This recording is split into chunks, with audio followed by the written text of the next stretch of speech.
Thank you, Mr. Acting Deputy President. This motion correctly describes the housing affordability problem in Australia as a crisis.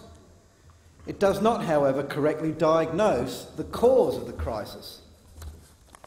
For more than 100 years, the average Australian family was able to buy its first home on one wage. The median house price was around 3 times the median income, allowing young home buyers easy entry into the housing market.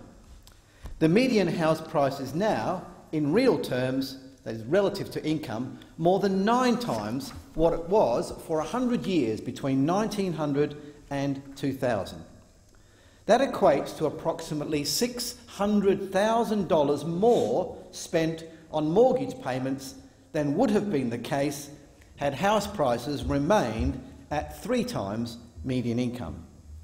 And that's $600,000 lost to the economy in consumption and spending on other things. The economic consequences of this change have been devastating. The capital structure of our economy has been distorted to the tune of hundreds of billions of dollars, and for those on middle and low incomes, the prospect of ever becoming homeowners has now all but vanished. The real culprit for the slump in business conditions over the past few years has been the massive redirection of capital into high mortgages. The distortion in the housing market, this misallocation of resources resulting from the supply-demand imbalance, is enormous by any measure and affects every other area of the economy. A terrible policy mistake has been made, and it needs to be corrected.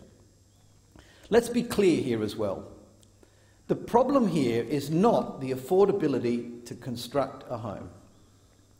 And the previous speaker, Senator O'Neill, should make a note of this fact, that the cost of building a home has been approximately the same for decades due to the efficiencies gained over the years. The cost of building a house has not even risen with indexation. In fact, I've said in my home state of South Australia, as we lose the automotive manufacturing, why can't we build cars as cost-effectively as we build houses? The affordability problem is with the land on which the house is built. Land prices have gone through the roof. The Demographia International Housing Affordability Survey, which ranks 378 cities worldwide, all list Australian cities as seriously unaffordable. So the Greens are right. This is a crisis.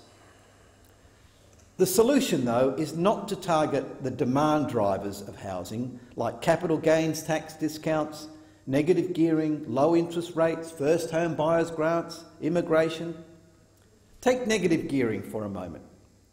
The Housing Industry Association said last September, and with the backing of research done by independent economics, that restricting access to negative gearing would reduce housing investment, erode affordability, and put upward pressure on rents.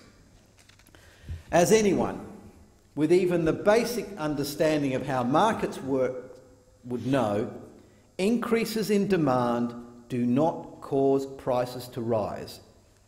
What causes prices to rise is lack of supply. Let me give you a good example.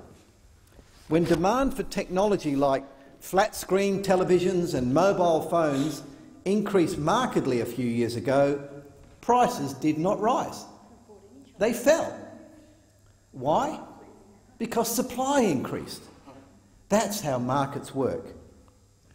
The majority of the Senate acknowledged this wisdom and reality in supporting my motion on the 13th of May this year, co-sponsored by no less than 5 other senators, confirming that the lack of supply was the problem, the restriction of available land for housing.